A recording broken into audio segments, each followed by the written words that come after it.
The United Nations has proclaimed 2016 as the International Year of Pulses, and as a registered dietitian, Jessie Colbeck is all about being healthy. But Colbeck says you can take your pulse and eat it too. Yeah, people are thinking heart rhythm, right, when we talk about Year of the Pulse. So pulse is a family, a food group basically, that includes legumes and lentils. So when you're thinking your black beans, chickpeas, red lentils, green lentils, that's what we're talking about. And Colbeck says we should all increase the pulses in our diet. But pulses aside for now, she's going to whip up a healthy breakfast for us. All right, so today we're going to be cooking up some buttermilk waffles. Everybody enjoys waffles, and breakfast, my personal favorite meal of the day. One of the things we're trying to talk about and encourage, though, a little twist on your daily cooking, is the use of pulses, which means legumes and lentils. So we've got a couple different examples out here, and our recipe today is going to be those waffles, but we're going to include some pureed white beans.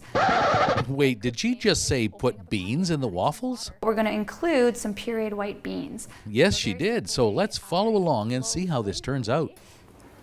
And here's our pureed beans. So what I do is when I have time, I'll make a crock pot full of the beans. So I'll start them even just on a work day, and I'll let them cook away in my crock pot, either on a Saturday or, like I said, on a work day. And then when I get home, I just whip them all up with my blender, and then freeze them in these nice little mason jars. Legumes and lentils are really high in fiber, which is important. Most Canadians are very short in their daily fiber requirements, so it's a great way to bump that up. As well, they're a good source of protein, and a very heart-healthy protein. In lots of traditional cooking, like if we think of dal, for example, if you've ever gone out for East Indian food, dal is based in lentil.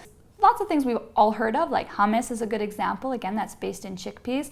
So there's lots of common foods here in North America that we do eat that are legume and lentil based. We just might not even either realize it. So this is our homemade applesauce. And this is one of my kids' favorite dipping options for their waffles. So we take the applesauce and the peanut butter.